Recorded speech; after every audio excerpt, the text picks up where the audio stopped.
மாணவர்கள் எவரும் போதைக்கு அடிமையாகாதீர்கள். அடிமையானவர்கள் மீண்டதாக சரித்திரமில்லை. எனவே உங்களையும் சமூகத்தையும் பாதுகாத்துக் கொள்ளுங்கள். உங்கள் நலன் கருதி கல்வி டிவி. வணக்கம் மாணவ சொந்தங்களே, இன்றைக்கு நாங்கள் வரலாறு பார்க்க இருக்கின்றோம். அதிலும் இரண்டாம் உலக யுத்தம் பற்றி பார்க்க இருக்கின்றோம். என்ன கடந்த வகுப்புகளில் முதலாம் உலக யுத்தம், அது ஏன் ஏற்பட காரணங்கள் என்ன, அதனால் ஏற்பட்ட விளைவுகள் என்ன என்று பார்த்தோம். நாங்கள் அத்தோடு சேர்ந்து இரண்டாம் உலக யுத்தத்தில் அமைக்கப்பட்ட மீண்டும் ஒரு உலக யுத்தம் ஏற்படாத வகையில் உலகை பாதுகாக்கும் பொருட்டு, சமாதானத்தை ஏற்படுத்தும் பொருட்டு சர்வதேச சங்கம் என்ற ஒரு சங்கம் அமைக்கப்பட்டது என்று பார்த்தோம். நாங்கள் அதன் நோக்கம், அதன் செயற்பாடு, அதனுடைய வெற்றி, இறுதியில் அதனுடைய தோல்வியான நடவடிக்கைகள். இதனால தான் இரண்டாம் உலக யுத்தம் ஏற்பட்டது என்பதை நாங்கள் பார்த்தோம். அப்போ சர்வதேச சங்கம், அதனுடைய வெற்றி நடவடிக்கைகள், அதனுடைய தோல்விக்கான காரணங்கள், விளக்கத்தை நாங்கள் பார்த்துருக்கிறோம். என்ன ஞாபகம் இருக்கா பிள்ளைகளுக்கு? இது ஒரு இன்ட்ரெஸ்டான பாடம். உங்களுக்கு டெலிஃபோனை நீங்கள் பயன்படுத்துறது நல்ல விடயங்களுக்கு மட்டும்தான். கெட்ட விடயங்களுக்கோ அல்லது கூடாத விடயங்களுக்கோ விரும்பத்தகாத விடயங்களுக்கோ நீங்கள் போகக்கூடாது. நீங்கள் நல்ல பிள்ளைகள், கெட்டிக்கார பிள்ளைகள், வஞ்சகன் சூதற்ற பிள்ளைகள். ஆகவே நான் சொல்கிறத கெட்ட நடவடிக்கை என்று சொன்னால் இந்த கேம்ஸ், உங்களை கெடுக்கின்ற கேம்ஸ், என்ன பல்வேறு வகையான விளையாட்டுகள் இருக்கிறது. அந்த விளையாட்டின் ஊடாக பல்வேறு மாணவர்கள் உயிரையும் மாற்றியிருக்கிறார்கள். அந்த அளவுக்கு அது இன்ட்ரெஸ்டாக உங்களை உயிரை மாய்க்கிற அளவுக்கு அந்த விளையாட்டுகள் கொண்டு செல்லும். ஆரம்பத்தில் அது இன்ட்ரெஸ்டாக இருக்கும், சந்தோஷமாக இருக்கும் பிள்ளைகள். ஆனால் வேலை கவனமாக இருக்கணும். அப்படித்தான் அவர்கள் கொண்டு போவார்கள். கடைசியில் பிள்ளைகள் செத்து இருக்குது. என்ன நீங்கள் அந்த நிலைக்கு போகக்கூடாது. ஆகவே முதல் நல்லதைத்தான் எப்பவும் தீயவர்கள் காட்டுவார்கள். தீயை காட்டினா நீங்கள் போக மாட்டீங்க. ஆகவே நல்லதை காட்டித்தான் தீயதுக்கு கொண்டு செல்வார்கள். ஆகவே நீங்கள் கவனமாக இருக்க வேண்டும் பிள்ளைகள். என்ன அப்போ டெலிஃபோன் பயன்படுத்துகிறால் நல்ல விடயங்களுக்கு மட்டும், கூடுதலாக படிப்பு, நல்ல விடயங்களுக்கு அறிவுகள், என்ன யூடியூப்லாம் நல்ல அறிவு, உலக அறிவுகளெல்லாம் நல்ல விஞ்ஞானம், தொழில்நுட்பம், எல்லா அறிவுகளும் இருக்காங்க. என்ன அதுகளுக்கு தான் பயன்படுத்தணும் டெலிஃபோனை. அப்பா அம்மா கஷ்டப்பட்டு உழைக்கணும். எல்லா பிள்ளைகள் உங்களுக்காகத்தானே வாழணும். உங்கள்கிட்ட என்ன கேட்குறார்கள் அப்பா அம்மா? என்ன படியுங்கோ படியுங்கோ, இதை மட்டும்தான் உங்கள்கிட்ட கேட்குறாங்க. உங்களுக்கு எல்லாம் வேண்டி தரார்கள். என்ன நீங்கள் அப்பா அம்மாவை பேசுவீர்கள், திட்டுவீர்கள், என்ன படிக்க மாட்டேன் சொல்லுவீர்கள், அப்பாவுக்கு வாயடிப்பீர்கள். என்ன ஆனால் நீங்கள் திட்டம் போட்டு எதையும் செய்வதில்லை. நீங்கள் வஞ்சகத்தோடு செய்வதில்லை. கள்ளங்கபடமற்ற பிள்ளைகள். நீங்கள் சும்மா உங்களுக்கு பிடிக்க இல்லைன்றதுக்கு கோபத்தில் நீங்கள் பேசுவீங்களா அப்பா அம்மாவை? நீ எல்லாம் அப்படி செய்யக்கூடாது. என்ன நல்ல பிள்ளைகள், கெட்டிக்கார பிள்ளைகள். அப்பா அம்மாவை எப்பவும் சந்தோஷமாக வச்சிருக்க வேணும். அவங்களோட ஆசை உங்களுக்கு வேண்டும். என்ன அப்போ நீங்களும் சந்தோஷமாக இருந்து ஏனுவரையும் சந்தோஷப்படுத்தினால் நீங்கள் இன்னும் நல்லா இருப்பீர்கள். எப்போ இவர் சந்தோஷமாக இருக்கிற பிள்ளைகள், அவர்கள் செய்கின்ற வேலை அனைத்தும் சிறப்பாக இருக்கும். ஏன்னா ஈவன் ஆக குறைஞ்சது அம்மாவை கூட நீங்கள் பார்க்கலாம். அம்மா சந்தோஷமாக இருந்தால் தான் சமையல் கூட டேஸ்டாக இருக்கும், ருசியாக இருக்கும். அம்மா சந்தோஷம் இல்லாட்டி சமையல் கூட டேஸ்டாக இருக்காது. இப்படித்தான் ஒவ்வொரு விடையும் யாரும் எவர் சந்தோஷமாக இல்லையோ அவர் செய்கின்ற வேலைகளும் சந்தோஷம் இல்லாத திருப்தியாக நல்லதாக இருக்காது. அதே மாதிரி நீங்களும் சந்தோஷமாக இருந்தால் தான் உங்களால் உயர்ந்து படித்து கொண்டு செல்ல முடியும். ஏன்னா ஆகவே சந்தோஷமாக இருக்கணும். அம்மா அப்பாவையும் சந்தோஷப்படுத்தணும், ஆசிரியர் சந்தோஷப்படுத்தணும், உங்களுக்கு சேர்ந்த அனைவரையும் சந்தோஷப்படுத்தணும். ஓகே பிள்ளைகள்? ஓகே. அப்போ இப்போ நாங்கள் பாடத்துக்கு வருவோம். சரியா? இரண்டாம் உலக யுத்தம். அப்போ முதலாம் உலக யுத்தம் எப்போ இடம்பெற்றது? 1914 தொடங்க 18 வரை இடம்பெற்றது. அது முடிந்த பின்னர் உலக பெரிய அழிவு ஏற்பட்டது. நாங்கள் பார்த்துருக்கிறோம். என்ன பேரழிவு ஏற்பட்டது. என்ன பல லட்சம் மக்கள் கொலை செய்யப்பட்டார்கள், கொண்டு குவிக்கப்பட்டார்கள், அப்பாவியாக கொடூரமாக கொண்டு குவிக்கப்பட்டார்கள். அதே நேரம் இன்னொரு பகுதியில் அங்கவீனராக்கப்பட்டார்கள். உங்களுக்கு தெரியும் என்ன பிள்ளைகள்? அப்ப கொலைகள் நடந்தன, கொடூரமான கொலைகள் நடந்தன, மக்கள் அங்கவீனராக்கப்பட்டார்கள். ஏன அதே நேரத்தில் ஏனைய மக்கள் அமைதி இழந்தார்கள், நிம்மதி இழந்தார்கள், சந்தோஷம் இழந்தார்கள், பயம் ஏற்பட்டது. என எங்கேயாவது பட்டாரண்டு கேட்டால் உடனே திடுக்கிடுவார்கள். நாங்களும் அப்படித்தான். நாங்களும் யுத்தத்துல காலத்துல ஈடுபட்டிருந்தோம், அதுக்குள்ள வாழ்ந்தோம். யுத்த காலத்துல அந்த வாழ்க்கையில நாங்கள் ஈடுபட்டு வாழ்ந்தோம். அப்ப எங்களுக்கு பயம், செல் அடிக்கிறது, கொண்டு வெடிக்கிறது, இதுன்றது. அப்ப ஆறாவது பறக்கண்ட கதவை திறந்தா கூட திடுக்கிட்டு விடுவோம். அந்த அளவு பயம். நீங்கள் பிறந்திருக்க மாட்டீர்கள். ஏன்னா எங்கேயாவது சத்தம் கேட்டுட்டா, தகரத்துல கூட எங்கேயாவது சத்தம் கேட்டுட்டா எல்லாரும் திக்கண்டு இருக்கும், பயந்துருவோம். என்ன ஆகவே நாங்கள் அப்படி அனுபவிச்சபடியாத்தான் எங்களுக்கு யுத்தம் என்றால் பயமா இருக்கிறது. ஐயோ இப்ப வரக்கூடாது மீண்டும் ஒரு யுத்தம் என்று நாங்கள் பயந்து பயந்து இப்பவும் ஏங்கிக் கொண்டிருப்போம், நிம்மதி இழப்போம். அவ்வாறு தான் முதலாம் உலக யுத்தத்திலும் உலக மக்கள் எல்லாரும், கூடுதலாக இந்த ஐரோப்பிய நாட்டு மக்கள் எல்லாரும் என நிம்மதி இழந்தார்கள். பயமே வாழ்க்கையாக இருந்தது. கொடூரமாக கொன்றொழிக்கப்பட்டார்கள். என நச்சு நவீன ஆயுதங்கள் எல்லாம் பயன்படுத்தப்பட்டதனால் கொடூரமாக கொன்றொழிக்கப்பட்டார்கள். என அவர்கள் அமைதி இழந்தார்கள். சொத்துக்கள் அளிக்கப்பட்டன. வீடு வாசல்கள் இல்லாதிருந்தார்கள், அகதியலானார்கள். இதே நேரத்தில் வறுமை, என சுகாதார சீர்கேடுகள், என தொற்று நோய்கள், போக்குவரத்து சீரின்மை என்று பல்வேறு பிரச்சனைகளை அவர்கள் எதிர்கொண்டார்கள் முதலாம் உலக யுத்தத்தில். எனவேதான் என்ன நடந்தது? உலகில் மீண்டும் இப்படி ஒரு கொடிய யுத்தம் ஏற்படக்கூடாது, கொடிய அழிவுகளும் பாதிப்புகளும் ஏற்படுத்தக்கூடாது என்பதற்காகத்தான் சர்வதேச சங்கம் 1920 ஜனவரி மாதம் 1 அமைக்கப்பட்டது. அது 20 ஆண்டுகள், என ஏறக்குறைய 20 ஆண்டுகள், 2 சகாப்தங்கள் அது வெற்றியோடு இயங்கியது. ஆனாலும் அது இறுதியில தோற்று போனது. என்ன அந்த தோற்று போனதுக்கு காரணங்களும் நான் சொல்லி தந்திருக்கிறேன் உங்களுக்கு.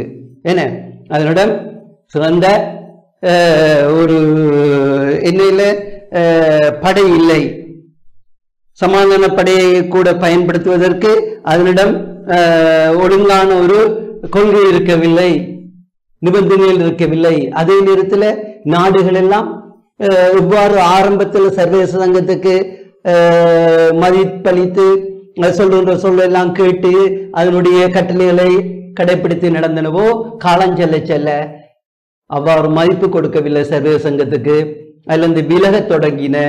பெரிய நாடுகள் சிறிய நாடுகளை மதிக்கவில்லை, சர்வதேச சங்கத்துக்கு ஒத்துழைப்பு கொடுக்கவில்லை.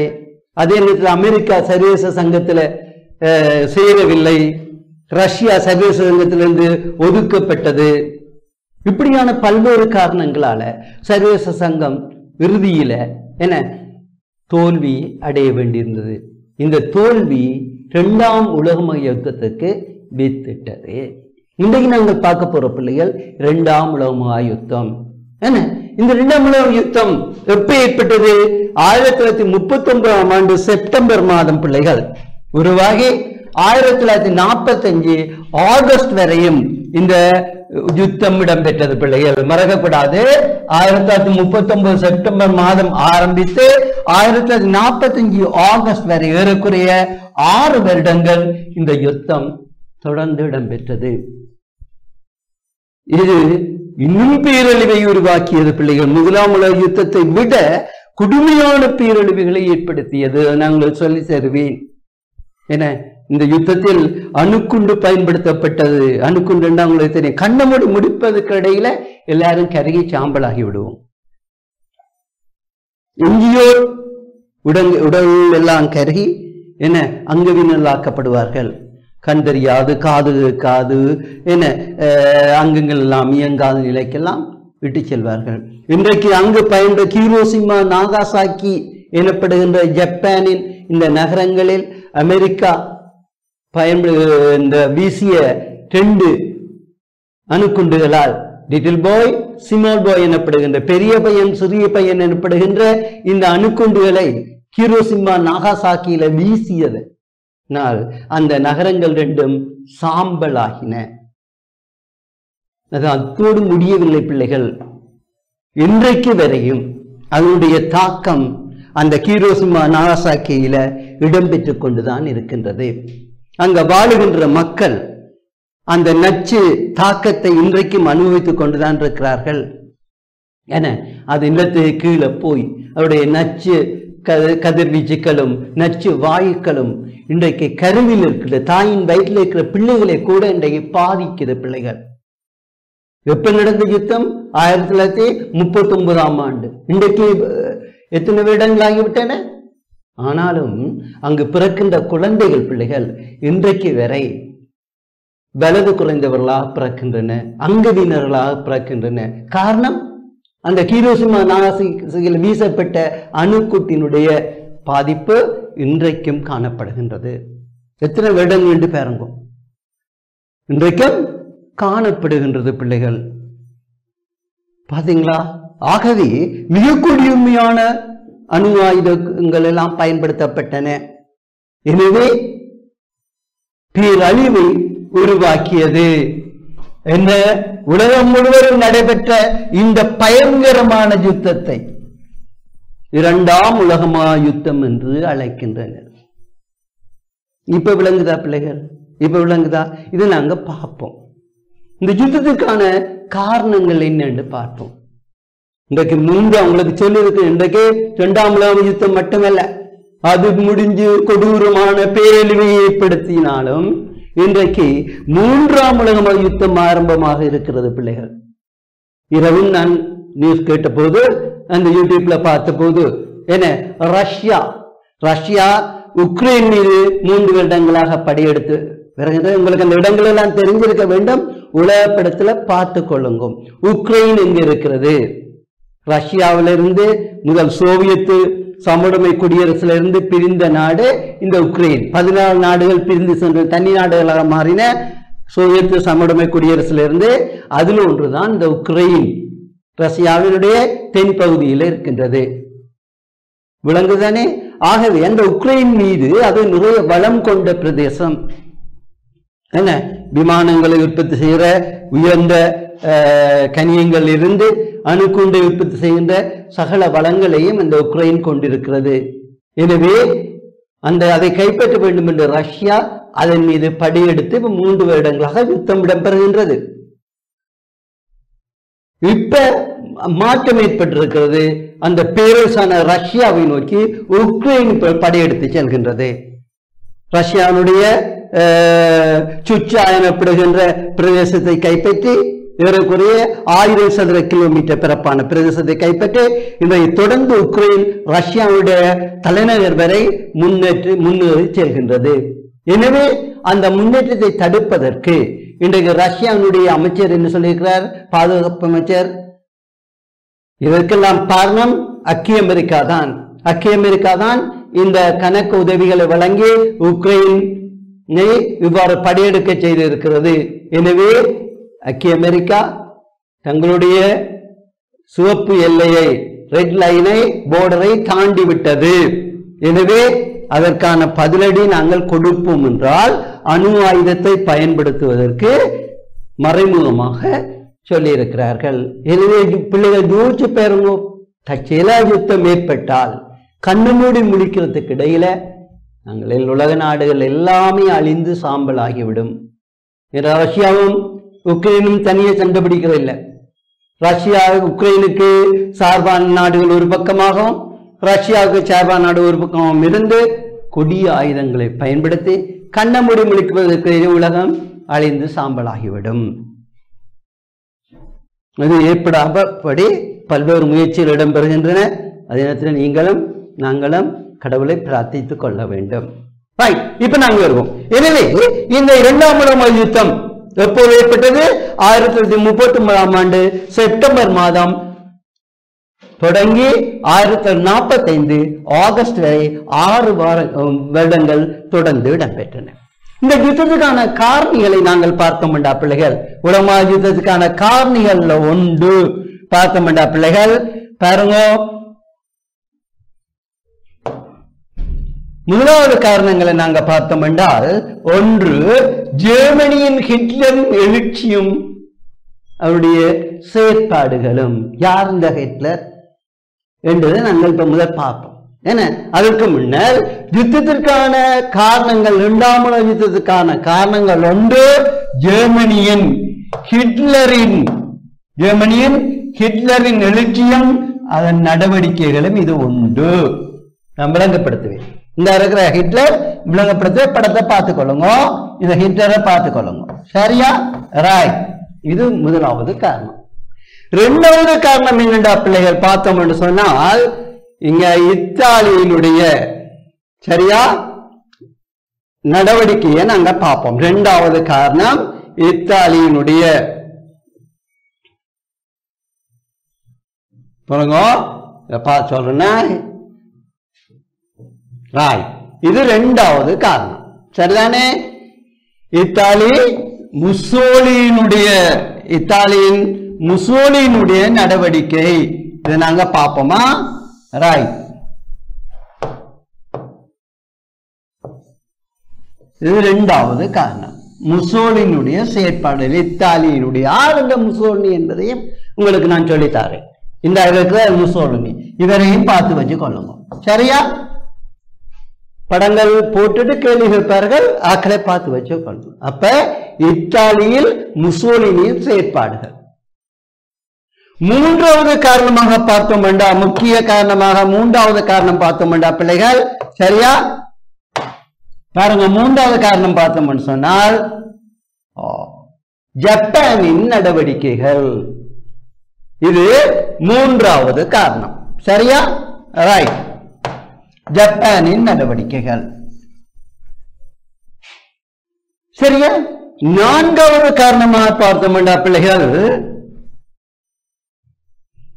சர்வதேச சங்கத்தின் பலவீனம் அல்லது தோல்வி. சர்வதேச சங்கத்தின் பலவீனம் அல்லது தோல்வி.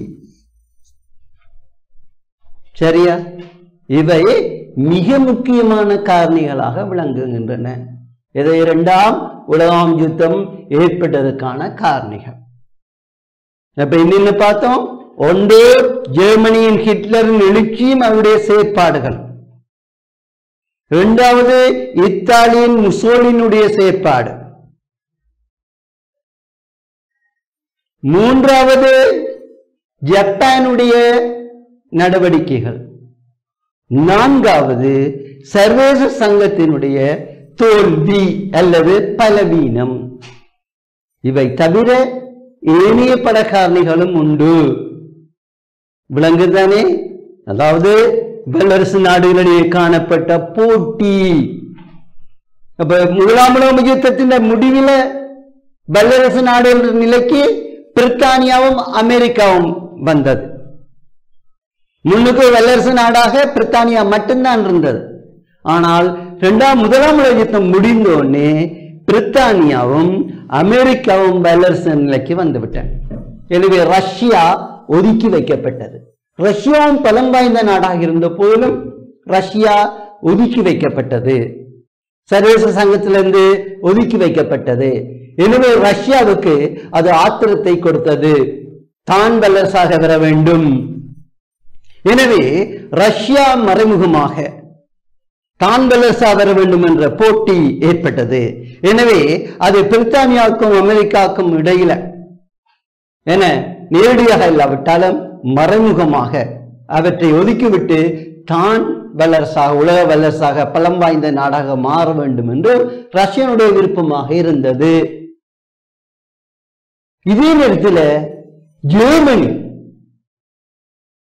தோல்வியடைந்த ஜெர்மனி, யுத்தத்தில் தோல்வியடைந்த ஜெர்மனி ஹிட்லரின் ஆட்சியில் அது வீறு கொண்டெழுந்து உலகத்தில் ஜெர்மனியர்களே உயர்ந்த இனத்தினர், சாதியினர், ஜெர்மனியரிலே தூய இனத்தினர், ஏனையோரெல்லாம் ஜெர்மனியருக்கு அடிமைப்பட்டவர்கள், கீழ்ப்பட்டவர்கள். ஜெர்மனியர்களே ஆள பிறந்தவர்கள் என்றும் ஏனைய நாடுகள் எல்லாம் ஜெர்மனியின் கீழ் ஆட்சி செய்யப்பட வேண்டியவர்கள் என்ற கொள்கையோடு ஹிட்லருடைய செயற்பாடும் இந்த யுத்தத்துக்கு காரணமாக இருந்தது. அடுத்தது நாடுகளுக்கிடையே ஒற்றுமையின்மை, நாடுகளுக்கிடையே விசுவாசமின்மை, ஒரு நாடு ஒரு நாடை நம்பாமை, அவர்கள் ஃப்ரெண்ட்ஸா இருந்தால் கூட ஒருவர் நம்பவில்லை. இவர் என்னை அடித்து தாக்கி விடுவாரோ, என்னை தோற்கடிப்பாரோ என்ற பயம் இருந்து கொண்டிருந்தது. எனவே வெளிப்படையாக நண்பர்களாக இருந்தாலும் ரகசியமாக அவர்கள் பயந்து கொண்டும் தங்களை பலப்படுத்தி கொண்டும் இருந்தார்களே தவிர அவருடைய முழு நோக்கமும் தாங்கள் ஒன்று வல்லரசா வர வேண்டும் அல்லது தாங்கள் தங்களுடைய மற்ற ஏனைய நாடுகளிலிருந்து பாதுகாக்கப்பட வேண்டும் என்ற பயம். எனவே அவர்கள் யுத்தத்துக்கான சகல நடவடிக்கைகளையும் ரகசியமான முறையிலும் மேற்கொண்டார்கள். விளங்குத பிள்ளைகள்? இப்படியாக பல்வேறு காரணங்களை நாங்கள் இரண்டாம் உலக யுத்தத்துக்கு குவித்துக் கொண்டு போகலாம். எனினும் மிக முக்கிய காரணங்களாக இவற்றை நாங்கள் பார்க்க போகின்றோம். இவற்றை பார்க்க போகின்றோம். ஜெர்மனியில் ஹிட்லர் எழுச்சியம், அவருடைய நடவடிக்கைகள். இரண்டாவது, இத்தாலியில் முசோலினுடைய செயற்பாடுகள். மூன்றாவது, ஜப்பானுடைய நடவடிக்கைகள்.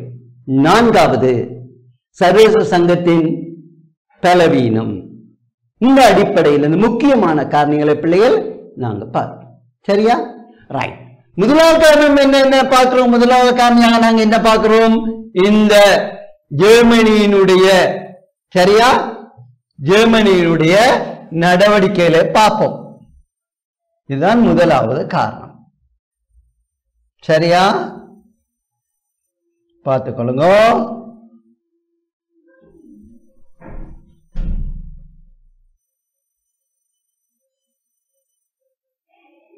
ரைட். இதை பாருங்க.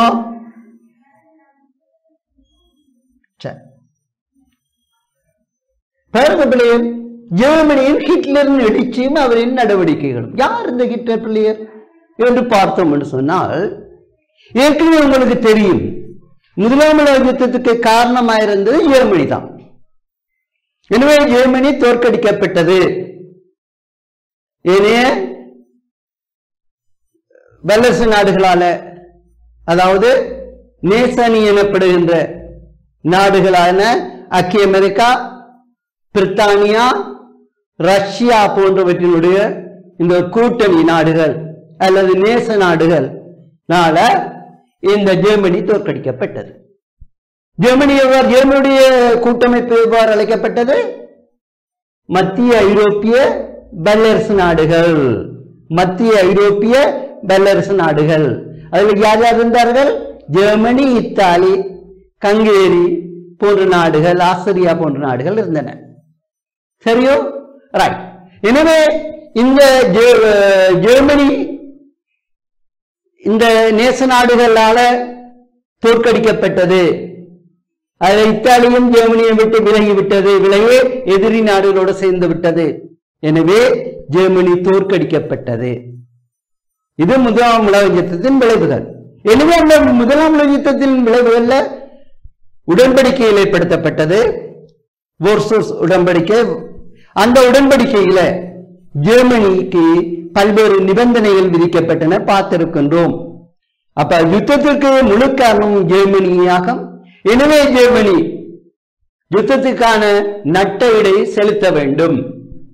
இது முக்கியமாக விதிக்கப்பட்ட நிபந்தனை, நாங்கள் பார்த்திருக்கின்றோம்.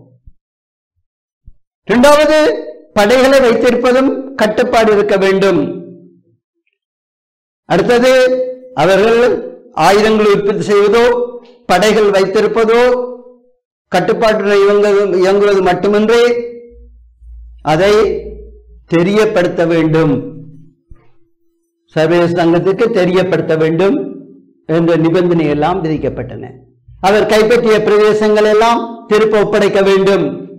அவர் கைப்பற்றிய குடியேற்றங்களை எல்லாம், ஐரோப்புக்கு வெளியே வைத்திருந்த குடியேற்றங்களை எல்லாம் திருப்பி ஒப்படைக்க வேண்டும். முக்கியமாக பிரான்சினுடைய வளமான பிரதேசங்கள் என லொரன்ஸ் அல்சாய், இந்த பிரதேசத்தை மீண்டும் பிரான்சிடம் ஒப்படைக்க வேண்டும் என்று பல்வேறு நிபந்தனைகள் விதிக்கப்பட்டன. இந்த அடிப்படையில ஜெர்மனி பெருந்தொகையான பணத்தை நட்டஈடாக வழங்க வேண்டும் என்று நிபந்தனை விதிக்கப்பட்டது. அப்ப ஜெர்மனியில் ஒரு மேற்குலக நாடுகளில் வென்ற நாடுகளின் தலையீட்டினால வைமர் எனப்படுகின்ற ஒரு அரசு ஒன்று அமைக்கப்பட்டது. வைமர் ஆட்சி. அது என்ன செய்கிறது? ஜெர்மனியை மீண்டும் கட்டியெழுப்ப வேண்டும், பொருளாதாரத்தை வளர்ச்சியடைய செய்ய வேண்டும், இயல்பான வாழ்க்கையை மீண்டும் கொண்டு வர வேண்டும் என்ற அடிப்படையில் அந்த வைமர் அரசுக்கு பொறுப்புகள் ஒப்படைக்கப்பட்டன. இதே நேரத்தில் நட்டீடு வழங்க வேண்டுமல்லோ. அப்ப ஜெர்மனி தான் உழைக்கின்ற அனைத்தையும் நட்டீடாக கொடுத்தது. வென்று நாடுகளுக்கு நட்டீடாக வழங்க வேண்டியிருந்தது. ஆகவே அந்த நட்டீட்டுக்கான பெருந்தொகையான பணம் ஜெர்மனியில் தேவைப்பட்டது. எனவே காசை அச்சிட்டார்கள். பணத்தை அச்சிட்டு அந்த நட்டீட்டை வழங்க வேண்டிய தேவை இந்த வைமர் கூட்டரசுக்கு ஏற்படுத்தப்பட்டது. எனவே நிறைந்தளவு காசை அச்சடித்து அவர்கள் நட்டீட்டை செலுத்தினார்கள். அப்ப நிறைந்தளவு காசை அச்சடிக்கும் போது பிள்ளைகள் அங்கு பணவீக்கம் ஏற்படும். நீங்க காமர்ஸ்ல படிச்சிருப்பீங்கள். பணவீக்கம், பணத்தினுடைய பணம் அதிகரிக்கும், ஆனால் பெறுமதி குறைந்துவிடும். முதல் 100 ரூபாய்க்கு வேண்டிய சாமானங்களை பொருட்களை இன்றைக்கு 1000 ரூபாய் கொடுத்து வேண்டி இருக்கும். உங்களுடைய பார்வையில் உங்களுடைய சம்பளங்கள் எல்லாம் அதிகரித்து காணப்படும். அப்பாட சம்பளம் முதல் 50,000 இருந்தால் இப்ப 1 லட்சமா இருக்கு சம்பளம். அப்ப நீங்க யோசிப்பீங்க, ஓ சம்பளம் அதிகரித்து விட்டது. உங்களுக்கு 50,000 எடுத்து இப்ப அம்மா 1 லட்சம் ரூபாய் டீச்சர் சம்பளம் எடுக்கிறா என்று யோசிப்பீங்க. ஆனால் அங்க பார்த்தால் பொருட்களின் விலைகள் படபடன்னு உயரும். நீங்க பார்க்கலாம், இப்ப லக்ஸ்பிரை அல்லது அன்கர், பால்மா எல்லாம் எவ்வளவு பிள்ளைகள் முதல் 300 ரூபாய்க்கு வித்தவை பிள்ளைகள். கடந்த 2-3 வருடங்களுக்கும் 300 ரூபாய்க்கு. இப்ப எவ்வளவு? 1050 ரூபாய். பாத்தீங்களா? கட்டாயம் பால் குடிக்க வேண்டும், எல்லாரும் பசுப்பால் கிடைக்காட்டி இந்த பால் மாவைத்தான் பயன்படுத்த வேண்டும். அப்ப 1050. 380 ரூபாய் வித்த சோப்புகள், நீங்க போடுற சோப்புகள் இன்றைக்கு 185 ரூபாய், 190 ரூபாய், 200 ரூபாய்க்கு போய்விட்டது. சாதாரண இந்த லக்ஸ், இதை விட அளவு சாதாரண சோப்பு எல்லாம் அது 500 ரூபாய் வரைக்கும் போகும். சாதாரண விலைக்கு வித்தது 80 ரூபாய்க்கு வாங்கிய சோப்புகள். இப்படியாக எல்லா பொருட்களும், சாப்பாடு பொருட்கள்ல இருந்து எல்லா விதமான பொருட்களும் விலையேறிவிட்டு. இதுதான் என்ன? பணத்தின் பெறுமதி குறைவு அடைதல். பணத்துக்கு பெறுமதி இல்லை. 100 ரூபாய் வேண்டது இன்றைக்கு 1000 ரூபாய் கொடுத்து வேண்டும் வேண்டியது. ஆகவே பண பெறுமதி குறைந்துவிடும். விளங்குவிப்ப. ஆகவே இந்த அச்சிட்டு ஜெர்மனியை அச்சிட்டு வைமர் ஆட்சி நட்டீடை செலுத்துவதற்காக பணத்தின் இருந்தளவு அச்சிட்டு நட்டீடை வழங்கிய போது பணவீக்கம் ஏற்பட்டது. பணத்தின் பெறுமதி குறைந்து பணவீக்கம் ஏற்பட்டது. பணவீக்கம் என்றால் பணம் அதிகமாக பிளங்கும், அதுதான் பணவீக்கம். ஆனால் அதனுடைய பெறுமதி குறைந்து விடும். 100 ரூபாய்க்கு வேண்டியது இன்றைக்கு 1000 ரூபாய் வேண்டி இருக்கு. இதுதான் பண பெறுமதி குறைதல். பணங்கள் நிறைந்தளவு மக்களுக்கு புழக்கத்தில் இருந்தால் அது பணவீக்கம் எனப்படும். எனவே இதனால பணவீக்கம் ஏற்பட்டதுனால ஜெர்மனியில பொருட்களின் விலைகள் அதிகரித்தன. எனவே பொருட்களை வாங்க முடியாத மக்கள் திண்டாடினார்கள். மக்களுக்கு வேலை வாய்ப்பு இல்லாத இருந்தது. ஏன்? முதலாம் உலக யுத்தத்தில் எல்லாமே அழிக்கப்பட்டன. விவசாயம் அழிக்கப்பட்டது, பொருளாதாரம் அளிக்கப்பட்டது. பொருளாதாரம், கைத்தொழில், விவசாயம், சேவைத்துறை எல்லாம் அளிக்கப்பட்டது. எனவே எல்லாருக்கும் வேலை இல்லை. எனவே மக்களுக்கு வேலை இல்லை. வேலை இருந்தால் தான் வருமானம் கிடைக்கும். எனவே வருமானம் இல்லை. எனவே உணவு தட்டுப்பாடு ஏற்பட்டது, பஞ்சம் ஏற்பட்டது. என மக்கள் எல்லாரும் போராடினார்கள், உணவு கேட்டு போராடினார்கள். எனவே வேலை நிறுத்தங்கள் எல்லாம் ஏற்பட்டது. மக்கள் வேலைக்கு செல்லவில்லை. எங்களுக்கு வேலை வேண்டும், அல்ல வேலை இருக்கிறவர்களுக்கு சம்பளம் அதிகமாக வேண்டும். வீட்டில் இருந்த மக்கள் எல்லாம் உணவு வேண்டும் என்று போராடினார்கள். அப்ப வேலையில்லா பிரச்சனை, உணவு வேண்டும் என்ற போராட்டம், வேலை நிறுத்தங்கள், கிளர்ச்சிகள், வறுமை, இவ்வாறு ஜெர்மனியில பல்வேறு பிரச்சனைகள் உருவாகின. இதே நேரத்தில் 1929ஆம் ஆண்டு உலகளாவிய ரீதியில பொருளாதார மந்த நிலை ஏற்பட்டது. மந்த நிலையின் போது பொருளாதார வளர்ச்சி மிக குறைவாக காணப்பட்டதான் மந்த நிலை என்பது. ஏன்? முதலாம் உலக யுத்தத்தில் ஐரோப்பா மட்டுமின்றி உலக நாடுகள் எல்லாம் பாதிக்கப்பட்டன. எனவே அவற்றினுடைய பொருளாதாரங்கள் அளிக்கப்பட்டன. எனவே அங்கு கைத்தொழில் பாதிக்கப்பட்டது, விவசாயம் பாதிக்கப்பட்டது, ஏனைய துறைகள் எல்லாம் பாதிக்கப்பட்டதுனால எல்லா நாடுகளிலுமே எப்படி அந்த கொரோனா வந்து எங்களை உலக நாடுகள் எல்லாம் ஆட்டி படைத்து எல்லா நாடுகளுடைய பொருளாதாரத்தை மந்த நிலைக்கு ஆக்கியதோ அதே போன்றுதான் முதலாம் உலக யுத்தத்தின் முடிவிலும் 1929ஆம் ஆண்டு உலகளாவிய ரீதியில பொருளாதார மந்த நிலை ஏற்பட்டது. இதையெல்லாம் சேர்ந்து ஜெர்மனியில மீண்டும் ஒரு குழப்பத்தை ஏற்படுத்தியது. எனவே வைமர் ஆட்சியினால இந்த ஜெர்மனியை கொண்டு நடத்துவது மிக கஷ்டமாக இருந்தது பிள்ளை. இந்த நேரம் பார்த்துத்தான் ஹிட்லர் என்பவன் ஆஸ்திரிய நாட்டு இராணுவ வீரன், ஆஸ்திரிய இனத்தைச் சேர்ந்தவன், ஆஸ்திரிய நாட்டு இராணுவ வீரன், முதலாம் உலக யுத்தத்தில் ஜெர்மனிக்காக போராடியவர். அவர் தான் இந்த ஹிட்லர். இங்க படத்தில் இருக்க பாருங்க, இவர் தான் இந்த ஹிட்லர். பார்த்து கொள்ளுங்க, படத்தை போட்டு கேள்வி வரும். இவர் என்ன செய்தார்? சிறந்த வீரன். ஒரு முறை என்ன செய்தார்? இந்த ஜெர்மனியினுடைய இந்த வைமர் ஆட்சிக்கு எதிராக இவர் சூழ்ச்சி செய்தார் என்று சொல்லி இவரை சிறையில் அடைத்தார்கள். ஜெர்மனி அரசு இவரை சிறையில் அடைத்தது. சிறையில் இருக்கும் போது சிறந்த ஒரு எழுத்தாளனா இருந்தபடியினால எனது போராட்டம் மை கேம்ப் என்கின்ற ஒரு நூலை வெளியிட்டார். சரிதானே? இங்க இருக்க பாருங்க, மெயின் கேம்ப் எனது போராட்டம் என்ற ஒரு நூலை ஒன்றை சிறையில் இருந்து கொண்டே இவர் எழுதினார். ஹிட்லர் மெயின் கேம்ப் எனப்படுகின்ற நூலை எழுதினார். அதுல என்னத்தை எழுதினார்? ஜெர்மனி நாசிசவாத கொள்கையை அந்த நூலூடாக பரப்பினார். பிள்ளைகள், அது என்ன இந்த நாசிசவாதம் என்று சொன்னால், ஜெர்மனியர்களே சுத்த தூய இனத்தவர்கள், உலகில தூய்மையான இனத்தவர்கள் ஜெர்மனியர்கள். இவர்கள் ஆள பிறந்தவர்கள், ஏனையோரெல்லாம் ஆளப்பட வேண்டியவர்கள். அப்ப ஏனைய மக்கள் எல்லாம் ஆளப்பட வேண்டியவர்கள், ஆள்பவர்கள் ஜெர்மனியர்கள். அவர்களே தூய இனத்தவர்கள், உயர்ந்த சாதியினர் என்ற கொள்கையை கொண்டதுதான் இந்த நாசிசவாதம். எனவே ஜெர்மனியர்கள் ஏனையோர்களை கொலை செய்ய வேண்டும், தமது எதிரிகளை ஒழிக்க வேண்டும். ஒவ்வொரு ஜெர்மனியினரும் ஏனையோரை கொலை செய்ய வேண்டும். நாட்டுக்கு விசுவாசமாக நடப்பது மட்டுமின்றி ஜெர்மனியர் ஒவ்வொரு ஜெர்மனியருக்கு எதிரானவர்களை கொலை செய்ய வேண்டும் என்ற கொள்கையின் அடிப்படையில் சர்வாதிகாரம், தான் நினைத்ததுதான் நடக்க வேண்டும் என்பது சர்வாதிகாரம் என்ற அடிப்படையில் இந்த நூலை எழுதினார். எனது போராட்டம் என்னும் நூலை. ஜெர்மனியர்களை ஆள பிறந்தவர்கள், ஏனையோர் ஆளப்பட வேண்டியவர்கள். ஜெர்மனியரை உலகத்தில் உயர்ந்த உன்னத சாதியினர், ஏனையோரெல்லாம் ஜெர்மனிக்கு கீழ்ப்பட்டவர்கள் என்ற இந்த கொள்கையோட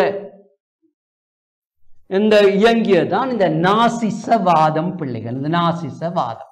அப்ப எனது போராட்டம் மீன் கேம்ப் என்ற நூலில இந்த நாசிசவாத கொள்கைகளை எல்லாம் பரப்பினார். சிறையில் இருந்து கொண்டுதான் இந்த நூலை எழுதினார். என இவருடைய கட்சி நேஷனல் சோசலிஸ்ட், தேசிய சோசலிச கட்சி. எனவே அதிலிருந்து தான் அந்த ஷோட்டாக நாசிசம் என்கின்ற சொல் உருவானது. நாசி, NACI, நாசி, நேஷனல் சோசலிஸ்ட், என்ன தேசிய சோசலிச கட்சி என்று இவர். அப்ப என்ன செய்கிறார் இவர்? அப்ப இராணுவ வீரராக இருந்தவர் சிறையிலிருந்து கொண்டு எனது போராட்டம் என்ற நூலை எழுதி ஜெர்மனியருக்கு உற்சாகத்தை கொடுக்கின்றார், இனவாதத்தை ஊட்டுகின்றார். ஜெர்மனியர்களே உலகத்தில் ஆள வேண்டியவர்கள், ஏனையோரெல்லாம் ஆளப்பட வேண்டியவர்கள், ஜெர்மனியரே தூய இனத்தவர்கள், ஏனையோரெல்லாம் ஜெர்மனியருக்கு கீழ்ப்பட்டவர்கள் என்ற ஒரு இனவாதத்தை தூண்டுகின்ற நூலை எழுதி அதன் மூலம் ஜெர்மனியரை வேறு கொண்டு செய்கின்றார். எப்படி? இனவாத அடிப்படையில். அவர் ஜெர்மனியை கட்டி எழுப்புகிறார். அப்படிப்பட்ட இந்த இராணுவ வீரர் என்ன செய்தார்? சிறையிலிருந்து விடுபட்ட பின்னர் என்ன செய்கிறார்? 1933ஆம் ஆண்டு ஜெர்மனிய பாராளுமன்றமான ரிஸ்டாக் எனப்படுகின்ற அதிகாரத்தை கைப்பற்றிக் கொள்கின்றார். ஜெர்மனியுடைய பாராளுமன்ற அதிகாரத்தை கைப்பற்றுகின்றார். கைப்பற்றி ஜெர்மனியின் சான்சலராக நியமிக்கப்படுகின்றார். இவருக்கு சிறந்த வீரனாக இருந்தார், சிறந்த பேச்சாற்றல் உள்ளவராக இருந்தார்.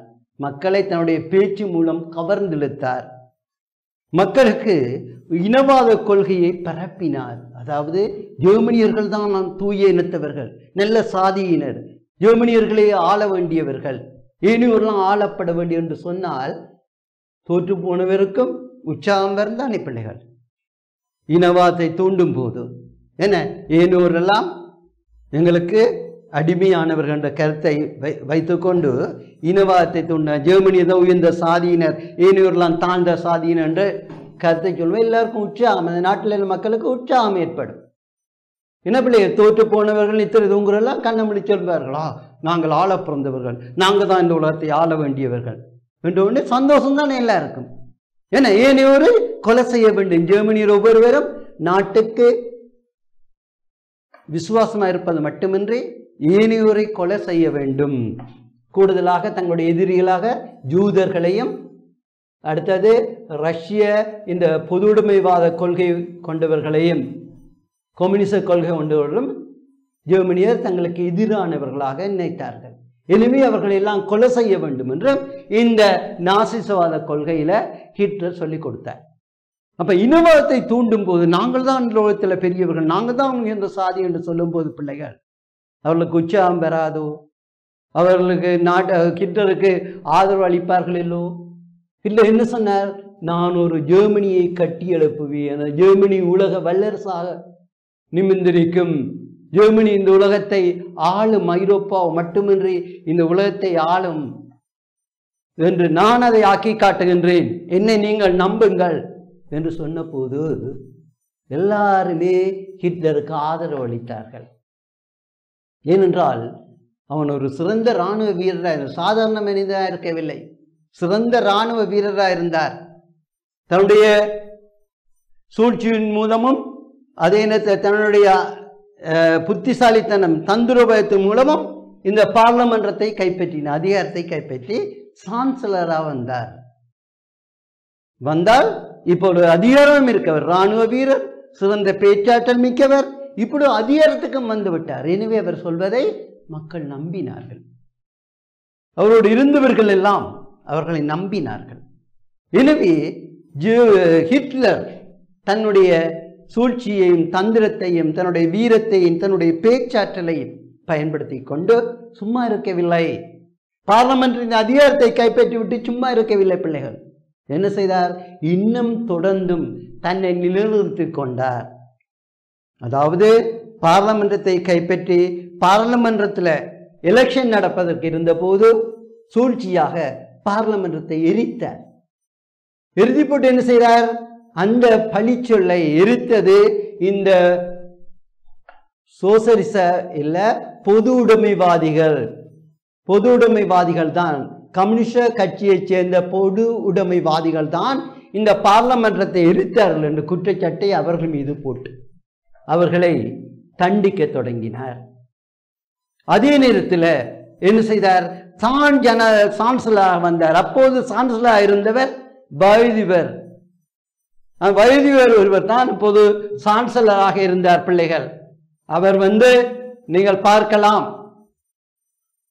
அந்த சான்சலர் வயது போனவராக இருந்தபடியினால பிள்ளைகள் அவர் இறந்து விட்டார். இறந்து போது அந்த இடத்தையும் சான்சலர் பதவியையும் தான் கைப்பற்றி கொண்டு ஒரு சர்வாதிகாரியாக மாறினார். அதாவது தான் நினைத்ததுதான் அங்கு நடக்க வேண்டும். எனவே என்ன செய்தார்? SS எனப்படுகின்ற இராணுவ படையை வைத்திருந்தார். அடுத்து ரகசிய படை ஒன்றையும் வைத்திருந்தார். பிள்ளைகள் இராணுவ படையோட ரகசிய போலீஸ் படை ஒன்றையும் வைத்திருந்தார். பிள்ளைகள் சரியா பிள்ளைகள்? பாவம். சரி, இதுல பார்க்கலாம் பிள்ளைகள். இங்க இருக்கு பாருங்க, ஹிட்லருக்கு ராணுவப்படை ரகசிய போலீசாரும். இதுல நீங்க பார்க்கலாம். இங்க பாருங்க, ஹிட்லர் ரகசிய போலீசாரும், அடுத்தது SS எனப்படுகின்ற ராணுவமும், கெஸ்பெடோ என்னும் ரகசிய போலீசார். இதுக்குள்ள கேள்விக்கு வரும். அது SS எனப்படுகின்ற ராணுவம். இந்த ரெண்டையும் வைத்துக் கொண்டு பிள்ளைகள் என்ன செய்தார்? தான் நினைத்ததை எல்லாம் செய்தார். அப்ப SS எனப்படுகிற ராணுவம் கிறிஸ்டோபோ எனப்படும் ரகசிய போலீசாரையும் வைத்துக்கொண்டு தனக்கு எதிரானவர்கள் எல்லாம் தீர்த்து கட்டினார். தனக்கு யாராவது எதிராக இருக்கக்கூடாது என்று எல்லாரையும் தீர்த்து கட்டினார். தனக்கு எதிரான இந்த கம்யூனிசவாதிகளையும் தீர்த்து கட்டினார். அப்போது இந்த யூதர்கள் உலக நாடு முழுக்க பரவி இருந்தார்கள். யார் இந்த யூதர்கள்? இப்பொழுது இஸ்ரேலிய நாட்டை சொந்தமானவர்கள். அந்த இஸ்ரேல் நாட்டில் யூதர்கள், அவர்கள் அந்த சிலுவை போரின் போது, நீங்கள் சின்ன வகுப்பில் படித்திருப்பீர்கள், சிலுவை போர் அராபியருக்கும் இந்த யூதர்களுக்கும் இடையே இடம்பெற்ற போர், சமய ரீதியாக இடம்பெற்ற போர் சிலுவை போர். அதாவது கிறிஸ்தவர்களுக்கும் அராபியருக்கும் முஸ்லிம்களுக்கும் இடையே ஏற்பட்ட போர் இந்த சிலுவை போர். எனவே அந்த சிலுவை போர்ல யூதர்கள் தோற்கடிக்கப்பட்டார்கள். எனவே அவர்கள் அகதிகளாக உலக நாடு முழுவதும் துரத்தி அடிக்கப்பட்டார்கள். இஸ்ரேலில் இருந்து கலைக்கப்பட்டார்கள் இந்த இஸ்லாமியரால. அப்ப கலைக்கப்பட்ட போது அவர்கள் எல்லா நாடுகளுக்கும் அகதிகளாக போய் சேர்ந்தார்கள். அதுல ஜெர்மனிக்கும் அவர்கள் போய் சேர்ந்தார்கள். ஜெர்மனியில பல்கி பெருகினார்கள். அவர்கள் சிறந்த அறிவுடையவர்களாகவும் சிறந்த கல்வி கற்றவர்களாகவும் சிறந்த விஞ்ஞான தொழில்நுட்பம் வாய்ந்தவர்களாகவும் காணப்பட்டார்கள். எனவே அவர்கள் ஜெர்மனியில வளர்ச்சி அடைவதை ஹிட்லர் விரும்பவில்லை. அப்ப அகதிகளா வந்த மக்கள் ஜெர்மனியில வளர்ச்சி அடைந்து கொண்டு வர சனத்தொகையிலும் அதிகரிக்கிறார்கள், அறிவிலும் அதிகரிக்கிறார்கள், கல்வியிலும் அதிகரிக்கிறார்கள், விஞ்ஞானம் தொழில்நுட்பத்திலும் அதிகரித்து கொண்டு போகிறார்கள். எனவே இவர்களை விட்டு வைக்க கூடாது என்ற ஏற்கனவே இனத்துவசம் பிடித்தவர் ஹிட்லர். ஜெர்மனியரே உயர்ந்த சாதியினர், அவர்களே உலகத்தை ஆள வேண்டியவர்கள் என்ற கொள்கையோடு ஹிட்லர். அப்படிப்பட்ட ஹிட்லருடைய ஆட்சியில இந்த அகதிகளாக வந்த யூதர்கள் வளர்ச்சி அடைந்து வருவதை அவரால் பொறுக்க முடியவில்லை. எனவே யூதர்களை கொன்று குவிப்பதில் முக்கிய பங்காற்றினார், முக்கிய நோக்கமாக கொண்டிருந்தார். யூத குழந்தைகள் எல்லாவற்றையும், பச்சிளங்குழந்தைகள்ல இருந்து யூத சிறுவர்களை எல்லாம் கொடூரமாக கொலை செய்தார். கொலை செய்யப்பட்ட இந்த சிறுவர்களுடைய படத்தை நீங்க பாருங்க பிள்ளைகள், இங்க பாருங்க, யூதர் இங்க பாருங்க, இவரால் கொலை செய்யப்பட்ட இவருடைய பாதணிகள் சில்பர் பாருங்க. அப்ப இவ்வளவு பேரை கொலை செய்திருப்பாருன்னு பாருங்க, சில்பர். இதை பாருங்க, மோதிரம், அவர்கள் அணிந்திருந்த மோதிரம் ஹிட்லருடைய வதை முகாம்களில் கொலை செய்யப்பட்டவர்களை பாருங்க பிள்ளைகள். இப்படி விட்டாரோ? இங்க பாருங்க, இங்கால சிறுவர்கள் பாருங்க, அப்பாவி சிறுவர்கள் எவ்வாறு கொடுமையா கொலை செய்யப்பட்டிருக்கிறார் பாருங்க. இங்க பாருங்க, உடுப்பில்லை இந்த சிறுவர்களுக்கு பாருங்க, உடுப்பில்லாம இருக்கு. இங்க பச்சிளம் குழந்தைகளை பாருங்க, வதை முகாம்கள்ல, சித்திரவதை கூடங்கள்ல, சிறைகள்ல கொடூரமாக கொன்றொழிக்கப்பட்டார்கள். இங்க பாருங்க யூதர்கள். இவை மட்டுமில்லை, இப்படியான ரூம்களுக்குள்ள அடைச்சி போட்டு அதுக்குள்ள தண்ணி ஊத்துறது, டியூப்புலால தண்ணி விடும்போது தண்ணி என்ன செய்யும், ரூமுக்குள்ள நிறைஞ்சி வர வர வர வர அப்படியே மூச்சு அடிச்சு சாவார்கள். அதுல நச்சு புகையை விடுவது, இப்படி பல்வேறு கொடுமைகளை செய்து இந்த யூதர்களை ஹிட்லர் அழித்தார். அது மட்டுமல்ல, இந்த கெஸ்பெட்டோ எனப்படுகின்ற இந்த ரகசிய போலீசாரையும் SS எனப்படுகின்ற இராணுவ படையையும் வைத்துக்கொண்டு தனக்கு எதிரான அத்தனை பேரையும் அழித்தார். அத்தோடு பிள்ளைகள் என்ன செய்தார்? விட்டு வைக்கவில்லை. ஊடக சுதந்திரம் எல்லாவற்றையும் தன்னுடைய கட்டுப்பாட்டுக்குள்ள கொண்டு வந்தார். ஊடக சுதந்திரம் என்பது பத்திரிகைகள், வானொலிகள் மற்றும் என்னென்ன இருக்குதோ அவற்றை எல்லாம் தன்னுடைய கட்டுப்பாட்டுக்குள் கொண்டு வந்தார். தன்னுடைய கட்டுப்பாட்டுக்குள் கொண்டு வந்து அதற்கு அதை மக்களுடைய பேச்சு சுதந்திரம், ஒன்று கூடும் சுதந்திரம், கருத்து சுதந்திரம் எல்லாவற்றையும் இல்லாமல் செய்தார். அப்ப பத்திரிகை சுதந்திரத்துக்கு அவருக்கு அமைச்சர் ஒருவர் இருந்தார், பத்திரிகை ஊடக அமைச்சர் ஒருவர், கொப்பெல்ஸ் எனப்படுகின்ற ஊடக அமைச்சர் ஒருவர் இருந்தார். அவரை தன்னுடைய கைக்குள் போட்டுக்கொண்டு முழு ஊடகத்தையும் தங்களுக்கு ஏற்ற மாதிரி ஹிட்லருக்கு சார்பாக பயன்படுத்தி மக்களுடைய முழு சுதந்திரங்கள், கருத்துக்கள், அவருடைய இயல்பான எண்ணங்கள் எல்லாவற்றையும் சிதறடித்து ஹிட்லருக்கு சார்பாக பயன்படுத்தினார். ஆகவே இந்த கெப்பெல்ஸ் எனப்படுகின்ற ஊடக அமைச்சர். இவ்வாறு ஹிட்லர் என்ன செய்தார்? தன்னை சர்வாதிகாரியாக்கி கொண்டார். எனவே நாட்டில் தான் நினைத்ததை எல்லாம் செய்தார். மக்கள் எல்லாரும் மூச்சு காட்ட முடியாது அந்த அளவுக்கு எல்லாரையும் தன்னுடைய கட்டுப்பாட்டுக்குள் கொண்டு வந்தார். எனவே ஹிட்லர் தன்னை சர்வாதியாக்கி கொண்டு இவ்வளவு கொடுமைகளை நாட்டில் புரிந்த போதும் கூட பிள்ளைகள், ஆனால் ஹிட்லரோடு சேர்ந்திருந்தவர்கள் அதிகாரிகளோ அல்லது ஏனையோரோ ஹிட்லரை எதிர்க்கவில்லை என்று சொன்னால் ஹிட்லருடைய பேச்சில நம்பிக்கை கொண்டிருந்தார்கள். என்ன பேச்சில? ஜெர்மனியை தலை சிறந்த நாடாக மாற்றுவேன், உலக வல்லரசாக மாற்றி காட்டுவேன், ஜெர்மனியர்களை ஆள பிறந்தவர்கள் என்ற நிலைக்கு நான் உருவாக்குவேன் என்று அவர் ஹிட்லர் அடிக்கடி நம்பிக்கை கொடுத்ததுனால இவர் செய்த கொடுமைகளை எல்லாம் மக்கள் பொருட்படுத்தவில்லை, தாங்கிக் கொண்டார்கள் என்றால் இவர்கள் நம்பிக்கை கொண்டிருந்தார்கள் பிள்ளைகள். எனவே ஹிட்லர் தான் நினைத்ததெல்லாம் செய்து கொண்டு சர்வதேச சங்கத்திலிருந்து விலகினார். சர்வதேச சங்கத்திலிருந்து விலகி என்ன செய்தார்? ஜெர்மனியை மீண்டும் பலம் வாய்ந்த நாடாக மாற்றி அமைத்தார். இப்ப சரியா பிள்ளைகள்? ஓகே. இது எனவே யுத்தத்துக்கு அடித்தளம் இட்டார். சரியா பிள்ளைகள்?